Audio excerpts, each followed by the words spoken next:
Завијан во смок и магла главниот град, а од видокругот синоќа ги снема како во магично шоу и другите населени места ширум земјата. Телма се обиде со камерата да ја долови синоќешната слика. Што дишат граѓаните додека спијат? Низ улиците, освен семафорите и светлата, ништо друго не беше видливо.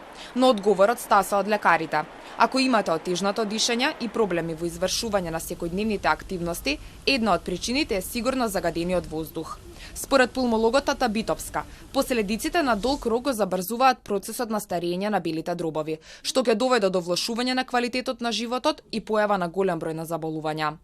Меѓутоа, кај здравите луѓе, малите частички покрај акутниот ефект имаат и кумулативен хроничен ефект, кој со долготрајна изложеност, како што ние почнеме имаме секоја зима, континуирано во повеќе денови од зимата, тие веќе покрај локално на респираторниот систем делуваат системски, бидејќи може да навлезат длабоко во белите дробови и да поминат во крвотокот, така да предизвикуваат едно хронично воспаление, оксидативен стрес и ризик од развој на инфекции и развој на карциногенеза.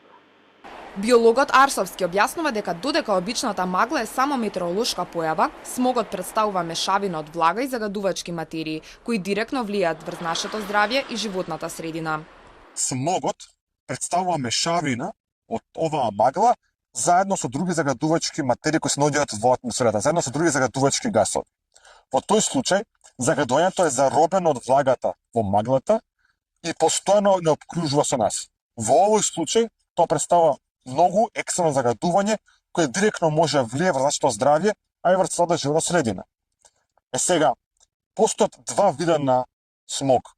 Еден смог се нарекува индустријски или зимски смог, кој се формира за време на зимските месеци, поради во кој се меша маглата, која се формира нормално, заедно со загадувачките материи, и да речем летен смог, кој настанува при влијање на сончевата светлина врз гасовите кои се наоѓаат како загадувачка материја во атмосферскиот воздух. Магла во Скопската котлина дополнително придонесе и до намалена видливост што го отежнува авиосообраќајот на меѓународниот аеродром Скопје.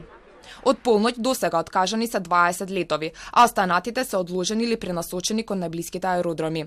Од ТАФ Македонија информираат дека состојбата се менува, аеродромот е отворен и апелираат до патниците да ги следат известувањата на авиокомпаниите со кои летаат.